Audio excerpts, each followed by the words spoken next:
कब तक ऐसा चलेगा रघु? हर रोज सुबह कुछ आस लेकर जाते हो और शाम को निराश होकर लौटते हो। क्या तुम्हें नहीं दिखता कि पूरे गांव में सबसे बुरी हालत हमारी है? क्या करूं राधा, तू ही बता। मेरी किस्मत ही फूटी हुई है तो मैं क्या कर सकता हूँ। जब भी हालात सुधरने लगते हैं कुछ न कुछ ऐसा हो जाता है कि फिर से सब कुछ बिगड़ जाता है। अब देख, पहली बार जैसे तैसे कुछ जमा किया, तू बीमार पड़ गई, सब खर्च हो गया। फिर रतन के पैर में वो गहरी चोट, पूरा इलाज करवाने में फिर से सब कुछ खत्म हो गया। तभी 10 साल का रतन दौड़ता हुआ आया और उसकी मासूम आंखों में भूख थी, पर मन में कुछ कहने की हिम्मत भी। पिताजी, मेरे मन में कई दिनों से अच्छा खाना खाने की इच्छा हो रही है। हमारे घर में दूसरों की तरह पकवान क्यों नहीं बनते? रघुवीर की आंखें नम हो गईं। तू चिंता मत कर बेटा, हमारे दिन भी जरूर बदलेंगे। एक वक्त आएगा जब हम लोग दूसरों से भी अच्छे पकवान बनाएंगे, फिर तेरा जो दिल करेगा वही खाएंगे। लेकिन पिताजी, एक बात बोलूं? जब पड़ोस की ताई अम्मा के घर से पकवानों की खुशबू आती है ना, तो मैं तो खींचा चला जाता हूँ। एक दिन चला भी गया था, लेकिन उन्होंने मुझे देखते ही खाना छुपा लिया और कहा, यहाँ मत आ, भाग जा यहाँ से। तो मैं वापस आ गया। राधा की आंखों से आंसू बहने लगे। उसका दिल जैसे किसी ने मसल कर रख दिया हो। रघुवीर कुछ नहीं बोला, चुपचाप अपने औजार उठाए और लोहार की दुकान की ओर चल पड़ा। रघुवीर की लोहार की दुकान गांव के चौराहे पर थी। उस दिन जैसे ही उसने भट्टी सुलगाई और हथौड़ा उठाया, उसे लगा कि उसके बाजुओं में अब पहले जैसी ताकत नहीं रही। उसके हाथों की चोटें भी जैसे थक चुकी थीं। हे भगवान, और कितनी परीक्षाएं लोगे। आज एक भी ग्राहक नहीं आया और ऊपर से घर की हालत, रत्न की मासूम बातें सब कुछ तोड़ कर रख देती है। तभी गांव का मुखिया दुकान पर आ पहुंचा। उसके चेहरे पर एक औपचारिक मुस्कान थी। हाँ रघुवीर, क्या हुआ? आज तुम्हारे हाथों में पहले जैसा जोर नहीं दिख रहा। क्या बात है? मन कुछ बोझिल लग रहा है, क्यों? हाँ मुखिया जी, अब आप तो सब जानते हैं, फिर भी पूछते हैं। मेरा परिवार बहुत बड़ी आर्थिक तंगी में है। मेहनत तो बहुत करता हूँ, लेकिन हाथों में किस्मत नहीं है। मुखिया चुप रहा, लेकिन तभी बगल से बाली आ गया। गांव का वो आदमी जिसे दूसरों के दुख में भी मजा आता था। मुखिया जी, मैं तो कहता हूँ कि इस रघुवीर को गांव से निकाल देना चाहिए। उसकी मनहूस छाया धीरे धीरे पूरे गांव में फैल रही है। कहते हैं कुछ लोग ऐसे होते हैं जिन पर काल की छाया होती है और जो पूरे गांव को बर्बाद कर सकते हैं। मुखिया पहले चौंका, फिर हंसने लगा। बाली भी हंसने लगा। अरे बाली, तू भी ना चल, छोड़ इसे, चल यहाँ से। दोनों रघुवीर की हालत पर हंसे और चले गए। रघुवीर वहीं बैठा रहा, आंखें आसमान की ओर उठाए। हे भगवान, क्या मैंने अपनी तकदीर खुद लिखी थी? क्या मैंने किसी का बुरा किया है? कभी चोरी, कभी बेईमानी, मैंने कुछ बुरा नहीं किया। फिर मेरे ऊपर यह दुख क्यों आया है? क्यों? मेरे सपनों के दिए बुझ गए, मेरी उम्मीदों के चिराग बुझ गए। धुंध में खो गया हूँ, कहीं से रास्ता नजर नहीं आता। ये तन्हाई कब खत्म होगी? उसकी हथेली से हथौड़ा नीचे गिर गया। उसका हौसला उस दिन भट्टी से पहले ही बुझ गया था। मैं आज भी खाली हाथ जाऊंगा। राधा उम्मीद लगाए बैठी होगी। मेरा तो घर जाने का भी मन नहीं कर रहा। मैं क्या करूं? मेरा बेटा भूखा होगा। शाम को रघुवीर थका हारा अपने घर पहुंचा। उसका चेहरा उदास था। जैसे ही उसने घर में कदम रखा, राधा ने उसे देख लिया। अरे क्या हुआ रघु, आज तुम्हारा चेहरा इतना उदास क्यों है? अरे कुछ तो कहो। रघुवीर की आंखें भर आईं। उसने धीरे से राधा की ओर देखा। अब तो सारे गांव वाले भी मेरी बुरी किस्मत का मजाक उड़ाने लगे हैं राधा। और क्या कहूं, आज तो दुकान पर एक भी ग्राहक नहीं आया। हाँ, और ऊपर से मुखिया और बाली, वो दोनों मेरी किस्मत पर हंसते हुए चले गए। मैं तुम्हारे लिए खाने के लिए भी कुछ नहीं ला सका। राधा चुप हो गई। उसकी आंखें भर आईं। सुबह जब तुम दुकान जा रहे थे तब मैं भी तुम्हें बोल रही थी, इसमें गलती मेरी भी है। मैं भी कभी तुम्हारे दुख को पूरी तरह समझ नहीं पाई। फिक्र मत करो, भगवान सब ठीक करेगा। रघुवीर कुछ नहीं बोला। वह चुपचाप चारपाई पर लेट गया। उसके हाथ कांप रहे थे, लेकिन आवाज नहीं निकली। अगले दिन सुबह होते ही राधा ने रघु से कहा, रघु, खाने के लिए कोई चीज उधार ही ले आओ। हमारे गांव की दुकान हो सकता है तुम्हें कुछ सामान उधार दे दे। नहीं राधा, मैं कल भी गया था उसके पास। वह पहले अपना पिछला उधार मांग रहा है। अब मुझे उसकी दुकान पर जाते हुए शर्म आती है। मुझे नहीं लगता कि हमारे हालात कभी भी ठीक हो सकेंगे। ऐसा ही चलता रहा तो हमें यह गांव छोड़कर जाना पड़ेगा। गांव में 2-3 लोगों से पहले ही मैं उधार ले चुका हूं। अब मेरे अंदर इतनी हिम्मत नहीं कि किसी और से उधार मांग लूं। सबको पता है कि मैं उधार लेकर वापस नहीं करता। वापस करूं भी तो कहां से? हमारे पास इतने पैसे होते ही नहीं, जो आते हैं वो लग जाते हैं। हाँ रघु, यह तो है। भगवान पता नहीं किस बात की सजा दे रहा है हमें, लेकिन हमें उम्मीद रखनी चाहिए। हमारे भी दिन एक दिन जरूर बदल जाएंगे। यह बात तो मुझे तुमसे सुनते 10 साल हो गए हैं। आज तक ऐसा दिन नहीं आया। वह चुपचाप घर से निकल पड़ा और सीधा जंगल की ओर चल दिया। उसका दिल बहुत भारी था, आंखों में उदासी थी और कदम जैसे बेजान थे। दिमाग में बार बार एक ही ख्याल आ रहा था, क्या जिंदगी का यही अंत है? क्या मैं अपनी तकलीफों से हमेशा के लिए मुक्त हो जाऊं? रघुवीर आत्महत्या के विचारों में डूबा हुआ गांव की सीमा तक पहुंच चुका था। तभी सामने से मुखिया आता हुआ दिखाई दिया। अरे रघुवीर, आज दुकान नहीं खोली क्या? तुम तो सीधे जंगल की ओर निकल पड़े हो। क्या बात है? अब लोहार से लकड़हारा बनने का इरादा है क्या? रघु चुप रहा। वह पहले से ही उदास था। उसके पास मुखिया को जवाब देने के लिए कोई भी शब्द नहीं थे। चलो अच्छा है, लकड़हारे भी बुरे नहीं होते। कम से कम जंगल में कोई तुम्हारी किस्मत का मजाक तो नहीं उड़ाएगा ना। मुखिया हंसता रहा और चला गया। रघुवीर बिना कुछ बोले जंगल की गहराई की ओर बढ़ गया। रघुवीर अब थक चुका था। उसके पैर जवाब दे चुके थे। वह एक घने वृक्ष की छाया में बैठ गया और आसमान की ओर देखने लगा। मैं मर्द हूं ना, इसीलिए किसी के सामने रो नहीं सकता। अगर राधा और रतन मुझे रोते हुए देख लेते तो उनका मनोबल टूट जाता। इसीलिए मुझे जंगल आना पड़ा। भगवान, तू मेरी कितनी परीक्षा लेगा? रघु उदास होकर आसमान की तरफ देखते हुए बातें कर रहा था कि अचानक उसके कानों में किसी के चीखने की आवाज आई। कोई है तो मेरी मदद करो। वह उठा और इधर उधर देखने लगा। अचानक उसकी नजर एक साधु पर पड़ी जो जमीन पर गिरे हुए थे। रघुवीर तुरंत उनके पास गया। साधु महाराज, आपको क्या हुआ? आप ऐसे क्यों पड़े हैं? बेटा, मैं राज की ओर जा रहा था कि रास्ते में मेरे पैर में जोर की मोच आ गई। मैं गिर पड़ा और तभी से इस सुनसान जंगल में पड़ा हूँ। ये जंगल इतना वीरान है कि यहाँ कोई आता ही नहीं। कई दिन हो गए कोई इंसान नहीं दिखा। मुझे बहुत प्यास लगी है। मेरा गला सूख रहा है। अगर जल्दी पानी नहीं मिला तो शायद मैं बच न सकूं। रघुवीर घबरा गया और तुरंत इधर उधर देखने लगा। शायद कहीं से पानी या कोई मदद मिल जाए। परंतु यहाँ तो दूर दूर तक कोई तालाब दिखाई नहीं दे रहा है महाराज। बताइए साधु महाराज, अगर आपको पता हो कि पानी कहाँ मिल सकता है तो मैं अभी ले आता हूँ। यहाँ से लगभग 2 मील दूर एक तालाब है। तुम मेरे लिए वहाँ से पानी ले आओ बेटा। इतना कहकर साधु ने अपना कमंडल रघुवीर के हवाले कर दिया। थका हुआ रघुवीर बिना देर किए उस दिशा में चल पड़ा जहाँ उसे अपनी आखिरी उम्मीद नजर आ रही थी। जंगल की खामोशी के बीच वह अपनी थकी हुई टांगों के बावजूद तालाब तक पहुंच गया। जब उसने कमंडल पानी में डाला, अचानक तालाब से धुआं उठने लगा। धुआं धीरे धीरे एक भयानक औरत की शक्ल लेने लगा। यह दृश्य देखकर रघुवीर के दिल में डर और हैरानी की लहर दौड़ गई। तेरी हिम्मत कैसे हुई उस तालाब का पानी लेने की? क्या तुझे नहीं पता कि उस तालाब से कोई जल नहीं ले सकता? देखो, मुझे सच में नहीं पता था कि ये तालाब तुम्हारा है। मुझे माफ करो, मैंने ऐसा कोई अपमान नहीं किया। मैं एक डायन हूँ। अगर तुझे ये जल चाहिए तो मेरी एक पहेली का उत्तर देना होगा।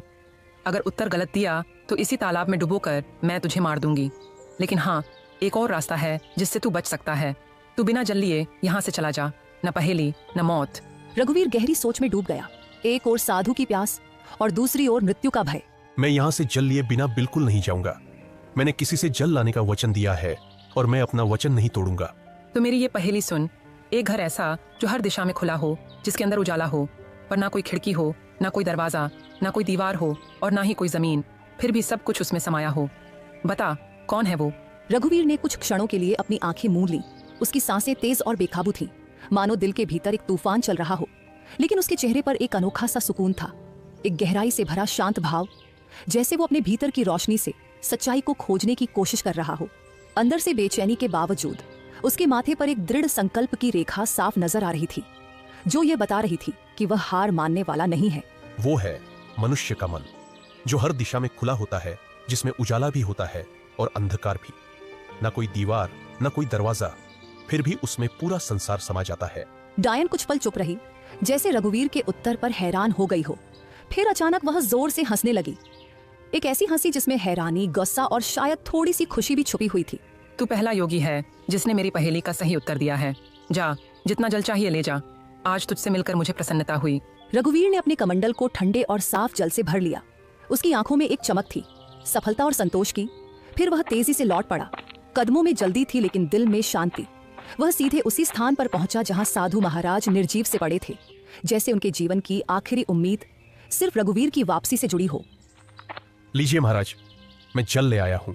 साधु ने जल पीते ही रघुवीर को गहराई से देखा। उनकी आंखों में हैरानी और आश्चर्य साफ झलक रहा था। बेटा, क्या सच में तुमने इसी तालाब से जल लिया है?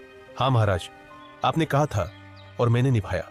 मुझे लगा था कि तुम जल नहीं ला पाओगे, क्योंकि मैं जानता था कि उस तालाब में एक डायन का वास है। जब भी कोई मनुष्य जंगल में आता है, मैं हमेशा उसकी ऐसी ही परीक्षा लेता हूँ। अक्सर मैंने देखा है कि वह मनुष्य डायन के डर से भाग जाता है, लेकिन तुम पहले मनुष्य हो जिसने उस डायन की पहेली को हल किया और मेरे लिए जल लेकर आए हो। इतना कहकर साधु ने अपनी आंखें बंद की और कुछ मंत्र पढ़ने लगे। तभी वहां रंग बिरंगी किरणों के साथ एक सुंदर हिरण प्रकट हो गया। तूने मेरी मदद की है, इसीलिए मैं तुझे यह भेंट देना चाहता हूँ। साधु महाराज, इतना तो मुझे पता चल गया है कि आप कोई चमत्कारी साधु हैं, परंतु मैं इस हिरण का क्या करूंगा महाराज? इसे अपने घर ले जा और अपनी बेटी की तरह पाल इसे। और याद रख, यह हिरण तेरी किस्मत बदल देगा। मैं जानता हूं कि तू सबसे ज्यादा अपनी किस्मत की वजह से परेशान है, वरना तेरे अंदर कोई बुराई नहीं है। तू मेहनती लोहार है, तेरे मन में कोई लालच नहीं है और तू दूसरों की मदद करने वाला भी है।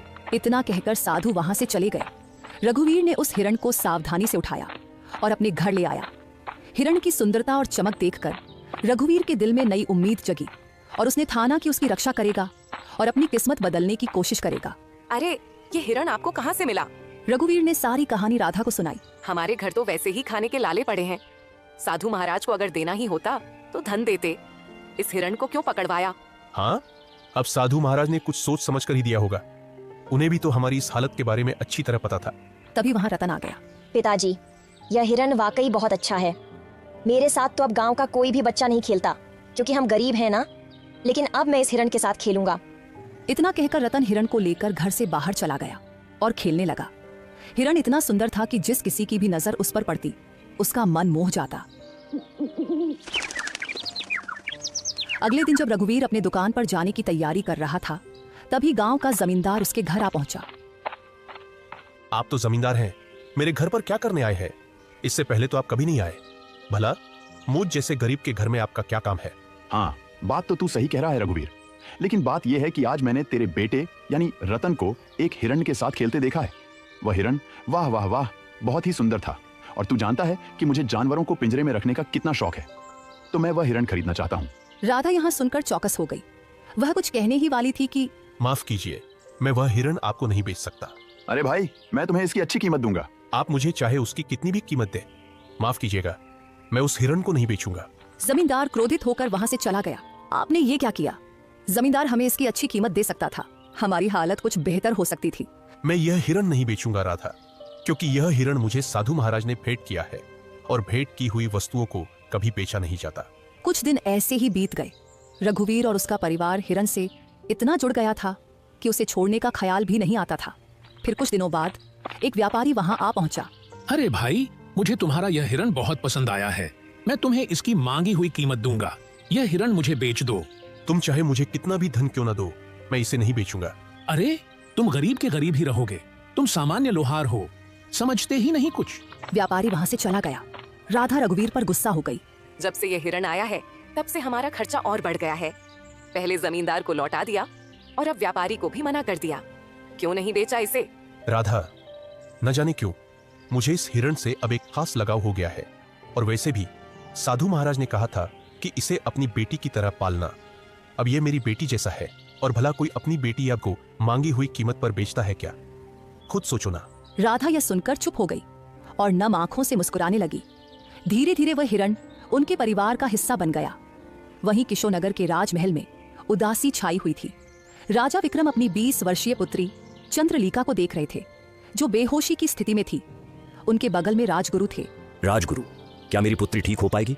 मैंने राज्य के बड़े बड़े वैद्यों को दिखाया, लेकिन कोई फायदा नहीं हुआ। महाराज, आपकी पुत्री को एक विचित्र बीमारी है। इसका इलाज शंभू है, लेकिन वह अत्यंत दुर्लभ है। तो फिर जल्दी से बताइए ना गुरुजी, इलाज क्या है? ध्यान से सुनिए। एक मायावी हिरण का आंसू और एक गरीब मनुष्य का आंसू, जब ये दोनों एक साथ मिलेंगे तो वे एक दिव्य पुष्प में बदल जाएंगे। उस पुष्प को राजकुमारी के शरीर पर स्पर्श कराना होगा, तभी वे स्वस्थ हो पाएंगी। तो फिर बताइए, वह मायावी हिरण कहाँ मिलेगा? मैं उसे किसी भी कीमत पर ढूंढ लाऊंगा। और गरीब की बात तो कीजिए ही मत। हमारे राज्य में गरीबों की कोई कमी नहीं है। आपने पूरी बात सुनी नहीं महाराज। अगर किसी गरीब को जबरदस्ती रुलाया गया तो वह आंसू व्यर्थ होगा। दोनों को अपने आप दिल से रोना होगा, तभी वह पुष्प प्रकट होगा। तो फिर क्या तुम्हें पता है राजगुरु की वह हिरण इस समय किसके पास है? हाँ महाराज, मैंने साधना के दौरान यह देखा है। वह मायावी हिरण हरियापुर गांव के एक लोहार के पास है। राजा विक्रम अपने मंत्री जगन्नाथ और 2 सिपाहियों के साथ हरियापुर की ओर रवाना हुए। कुछ ही देर में वे हरियापुर पहुंचे। वहां गांव का मुखिया दौड़ता हुआ आया। हमारे तो भाग्य ही खुल गए। राजा विक्रम पधारे हैं। मुझे तुम्हारी बातें सुनने में कोई दिलचस्पी नहीं है। बस इतना बताओ, क्या इस गांव में कोई लोहार रहता है जिसके पास एक हिरण है? हाँ महाराज, रघुवीर लोहार है। पूरे गांव को पता है कि उसके पास एक हिरण है और वह हिरण किसी को देता भी नहीं है क्योंकि वह अत्यंत सुंदर है। मुखिया राजा विक्रम को लेकर रघुवीर के घर की ओर चल पड़ा। मंत्री, 2 सिपाही और स्वयं राजा को देखकर रघुवीर चौंक गया। क्यों? क्या तुम्हारे पास कोई हिरण है? और क्या वह मायावी भी है? प्रणाम महाराज। प्रणाम। हाँ महाराज, मेरे पास एक हिरण है, लेकिन मुझे नहीं पता कि वह मायावी है या साधारण। मेरे लिए तो वह मेरे बेटे जैसा है। वह हिरण तुम्हें कहां से मिला?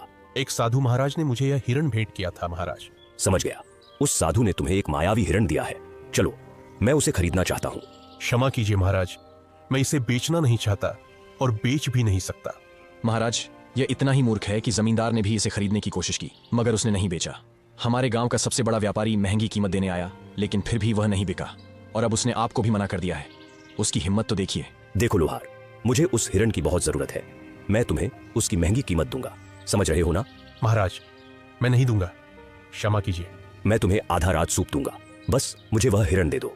नहीं महाराज, अगर आप मुझे पूरा राज भी दे दे तब भी मैं उसे आपको नहीं दूंगा, क्षमा करें। सिपाहियों, इस लोहार को बंदी बना दो और उस हिरण को पकड़कर महल में ले आओ। चलो। सिपाहियों ने रघुवीर और हिरण दोनों को पकड़कर महाराज के सामने पेश किया। कैसा लग रहा है अब मूर्ख? मैं तुम्हें आधा राज्य देने को तैयार था और तुमने इनकार कर दिया। अब मैं तुम्हें उस हिरण को बिल्कुल नहीं दूंगा। आखिरी बार देख ले इसे, मूर्ख कहीं के। महाराज, मैं जानता हूं कि आप जो निर्णय लेते हैं उस पर अडिग रहते हैं। बस आपसे मेरी एक विनती है, मैं अपने इस हिरण को एक बार गले लगाना चाहता हूं। मैंने इसे अपने बेटे जैसा चाहा है। जा, तुम्हें इतनी मोहब्बत है तो जा गले लगा ले इसे। रघुवीर ने दौड़कर उस हिरण को गले लगा लिया। दोनों की आंखों से आंसू बहने लगे और जैसे ही वे आंसू धरती पर गिरे, वहां एक नीला फूल खिल गया। महाराज, यही वह फूल है जो आपकी पुत्री को ठीक कर सकता है। राजा विक्रम दौड़कर फूल लेकर अपनी पुत्री के कमरे में गए।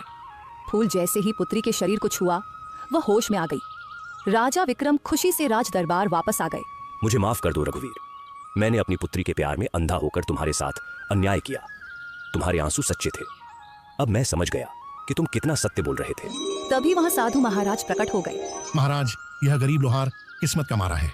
उस हिरण को मैंने ही उसे भेंट किया था और मैंने कहा था कि यह उसकी किस्मत बदलेगा।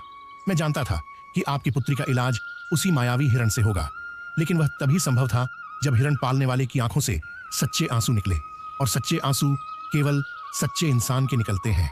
साधु ने रघुवीर को देखकर कहा, रघुवीर, तुम्हारा काम पूरा हुआ और जैसा कि मैंने कहा था, यह हिरण तुम्हारी किस्मत बदलेगा। अब समय आ गया है।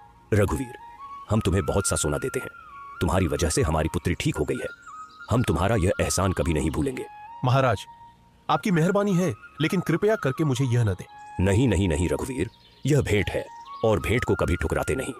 आज से तुम मेरे राजमहल में मेरे सलाहकार बनकर रहोगे और मेरे खजाने की रिक्शा का काम तुम्हारे कंधों पर होगा। तुम सच्चे इंसान हो और हाँ, जिस गांव में तुम रहते हो, आज से तुम उस गांव के जमींदार हो। वह पूरा गांव अब तुम्हारा होगा। रघुवीर पूरी दौलत लेकर अपने घर वापसी की राह पर निकला, जो उसकी मेहनत, ईमानदारी और सच्चाई का अनमोल इनाम था। इस तरह एक सामान्य लोहार अपनी मेहनत और प्यार की वजह से अपनी किस्मत बदलने में कामयाब हो गया। उसका जीवन अब पहले से कहीं ज्यादा खुशहाल और सफल था और वह अपने गांव के लिए एक मिसाल बन गया।